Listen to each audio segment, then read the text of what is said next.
Hello students, आज हम लेकर आए हैं फिर एक नेक्स्ट टॉपिक जो कि बहुत ही इंटरेस्टेड है। वह है methods for finding A factor of A number. यानी कि किसी भी नंबर का जब हम फैक्टर निकालते हैं तो उसके कितने तरीके होते हैं, कितने मेथड्स होते हैं, उसके बारे में आज हम सीखेंगे इस वीडियो में। तो आप बने रहें वीडियो के लास्ट तक, तो आपको सभी चीज़ के बारे में जो है बिल्कुल क्लियरली पता चल जाएगा कि हम मेथड्स फैक्टर कितने तरीक़ा से हम निकाल सकते हैं, कितने मेथड से किसी भी नंबर का। तो ठीक है, यहाँ पे हम देखते हैं कि हमारे पास कितने मेथड्स हैं। तो देख लीजिए, यहाँ पे लिखा है कि देयर आर 2 मेथड्स। ठीक है, कितने मेथड्स हैं? तो 2 मेथड्स है। एक जो है आपका मल्टीप्लिकेशन मेथड है और दूसरा जो है डिवीज़न मेथड है। तो हम दोनों मेथड के बारे में यहाँ पे सीखेंगे कि मल्टीप्लिकेशन मेथड क्या होता है और डिवीज़न मेथड क्या होता है। तो चलिए हम चलते हैं नेक्स्ट पेज पे। हाँ, सबसे पहले हमारा कौन सा मेथड? Multiplication method.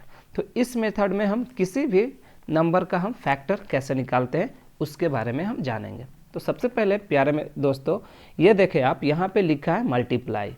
तो मल्टीप्लाई कहने का मतलब जैसे ही आपको मल्टीप्लिकेशन आ गया, मल्टीप्लाई आ गया, तो यानी कि आप समझ सकते हैं कि बीच में कहीं ना कहीं ये गुना करने की बात कर रहा है, मल्टीप्लाई करने के लिए कह रहा है। ठीक है, तो हम सबसे छोटा सा प्यारा सा एक नंबर लेते हैं, ठीक है, जिसका नाम है 8 जो है हम नंबर लेते हैं यहाँ पे 8 नंबर्स। अब 8 नंबर के बारे में हम जानते हैं कि इसका हम ये फैक्टर हम कैसे निकाल सकते हैं, मल्टीप्लिकेशन मेथड से निकालना है। तो देखिए, इसको पहले इरेज कर दीजिए। यानी कि ये 8 को हम फैक्टर निकालना चाह रहे हैं मल्टीप्लिकेशन मेथड से। तो सबसे पहले आप क्या करें कि इस 8 को आप यहाँ पे लिख सकते हैं।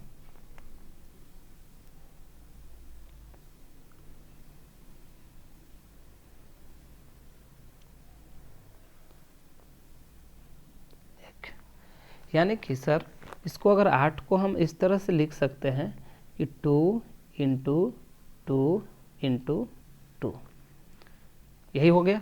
तो यानी कि 2 को 2 से गुना करने पे आपको कितना मिल जाएगा? 8।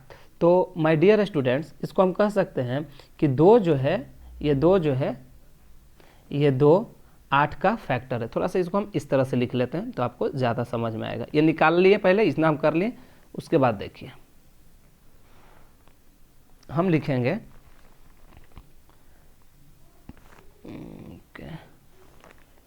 2 इंटू 2 इंटू 2 बराबर 8।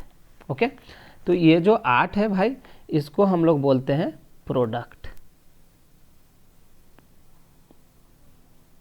ओके, और ये जो 2 है इसको हम बोलते हैं फैक्टर ऑफ 8। यानी कि ये फैक्टर है किसका? 8 का। कौन? 2।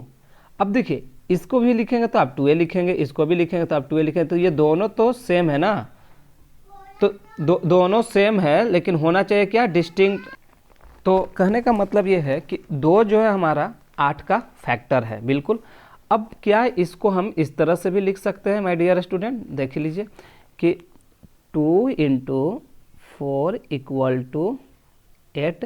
तो बोलेंगे कि जी हाँ, लिख सकते हैं। तो यानी कि अब कह सकते हैं हम यहाँ पे कि 2 जो है, ये जो 2 है, यह फैक्टर है।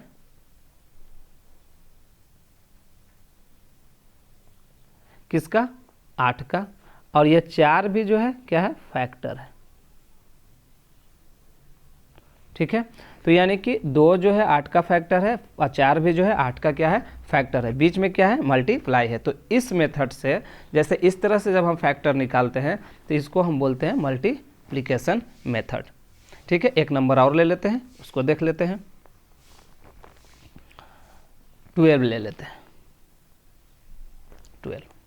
12 का निकालना है। 6 3 सॉरी,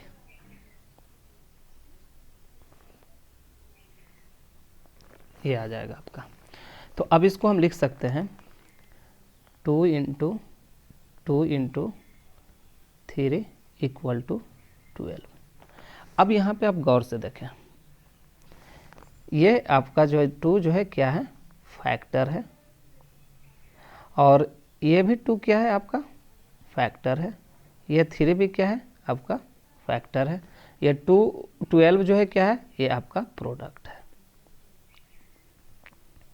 तो आप यहाँ पे समझें कि 2 जो हमारा अलग है, ये 3 अलग है, लेकिन ये फिर 2 भी तो सेम आ जा रहा है ना।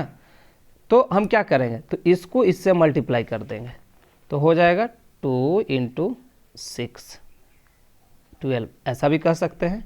और अगर इसको 2 को मल्टीप्लाई कर देंगे तो 4 इंटू 3, ये हो जाएगा हमारा 12। अब हम कह सकते हैं 2 जो है किसका, 12 का फैक्टर है, 6 भी क्या है, 12 का फैक्टर है। यहाँ से देखें तो 4 जो है 12 का फैक्टर है, 3 जो है आपका 12 का फैक्टर है। यानी कि इस मेथड से अब हमको बोलेगा कि ये 12 का फैक्टर बता दीजिए भाई कौन कौन है। तो सर एक 4 है, तो दूसरा जाहिर सी बात है 3 होगा।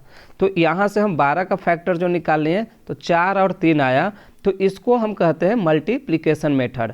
और ये मल्टीप्लाई करने पे 12 आएगा ही आएगा, ठीक है, ये 100% आना चाहिए, तभी हम कह सकते हैं। तो मल्टीप्लिकेशन मेथड से हम निकालते हैं, तो दोनों जो फैक्टर होते हैं उसको मल्टीप्लाई करने से हम जिसका फैक्टर निकालते हैं उसके इक्वल होना चाहिए। तो इस मेथड को हम बोलते हैं मल्टीप्लिकेशन मेथड, ठीक है। अब हम नेक्स्ट देखते हैं हमारा क्या है। तो नेक्स्ट है हमारा डिवीज़न मेथड। तो चलिए वही प्यारा सा नंबर हम ले लेते हैं। सबसे पहले 8 को ले लेते हैं, 8 को ले लेते हैं। तो चलिए हमने 8 नंबर ले लिया, ठीक है। अब इसको हम क्या करते हैं, निकालते हैं हम डिवीज़न मेथड से इसका फैक्टर निकालते हैं। तो मेरे प्यारे दोस्तों क्या करना है कि 8 से जितने भी छोटा नंबर है, ठीक है, उसको आप सबसे पहले लिख लीजिए। 8 से जितना भी छोटा नंबर है उसको आप सबसे पहले लिख लीजिए। और उसके बाद एक चीज़ और बताऊंगा। तो पहले हम क्या करते हैं, पहला काम करते हैं 8 से जितना भी छोटा नंबर है उसको लिख लेते हैं। तो 1 2 3 4 5 6 7 इतना लिख लिए। हाँ, अब एक चीज़ ध्यान रखेंगे कि 8 से छोटा सा भी नंबर ले लिए, अब 8 को भी हमको कंसीडर करना है, 8 को भी हम यहाँ पे लिख लिए। इतने नंबर हमने लिख लिया। अब उसके बाद हमें देखना क्या है कि इतने सारे संख्या जो मिले हैं, 8 नंबर्स मिले हैं, या इसमें से कौन कौन से संख्या जो है 8 को पूर्ण रूप से विभाजित करती है, यानी कि कंप्लीट डिवाइड करती है, कंप्लीटली डिविजिबल। इसमें से जितने भी नंबर्स हैं, कौन कौन से ऐसे नंबर्स हैं जिससे 8 जो है कंप्लीटली डिविजिबल है। कंप्लीटली डिविजिबल का मीनिंग ये हुआ कि अगर हम 8 को किसी भी नंबर से डिवाइड कर रहे हैं तो हमारा रिमाइंडर जो है वह 0 होना चाहिए, यानी शेष क्या होना चाहिए, 0 होना चाहिए। तो यानी कि 1 से ये डिवाइड हो गया, तो 1 को हम यहाँ पे सेलेक्ट कर लिया। ओके, नेक्स्ट हम देखते हैं कि 8 को हम डिवाइड करेंगे 2 से, तो 4 मरतबे कट जाएगा, ये 4 टाइम्स ये 0 आ जाएंगे, तो ये 2 को भी हम सेलेक्ट कर लेंगे। माय डियर स्टूडेंट, इसी तरह से हम आप 3 से क्या करेंगे, इसको डिवाइड करेंगे। तो 3 2 जा 6 हो जाएगा, यहाँ से 2 हमारा ये रिमाइंडर 2 बच गया, तो इसको हम सेलेक्ट नहीं करेंगे। ओके, अब 4 से हम देखते हैं 8 को। तो 4 2 जा 8, 2 टाइम्स में यहाँ रिमाइंडर कितना हो गया, 0 हो गया, तो इसको हम सेलेक्ट कर लेंगे। उसके बाद हम आते हैं 5 से डिवाइड करते हैं किसमें, 8 में। तो कितना हो जाएगा, 1 टाइम्स में 5 3 आ जाएगा, तो इसको भी हम रिजेक्ट कर देंगे। ओके, उसके बाद हम किसको लेते हैं, 6 को लेते हैं 8, तो 1 टाइम्स में 6 2, तो इसको भी हम रिजेक्ट कर देंगे। इसी तरह से हमारा कौन सा आ जाएगा, 7 आ जाएगा।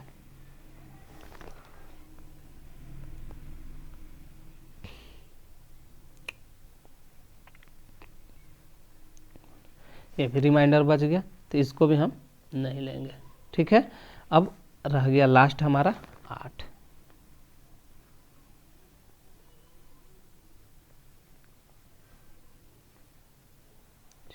यानी कि इस 8 को भी हम सिलेक्ट कर सकते हैं। तो जो रिजेक्ट है उसको हटा देंगे और जो सिलेक्ट है उसको एक जगह कर लेंगे।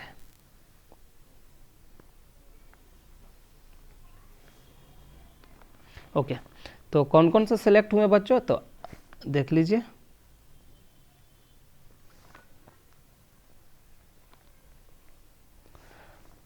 वन हो गए सिलेक्ट, 2 हो गए सिलेक्ट, 4 हो गए सिलेक्ट और 8 हो गए सिलेक्ट। यानी कि जो क्राइटेरिया था कंप्लीट डिविजिबल का उसमें यही 4 नंबर जो है फॉलो किया, यानी कि 1, 2, 4 और 8। तो यानी कि 1, 2, 4 और 8 को हम 8 का फैक्टर कहेंगे।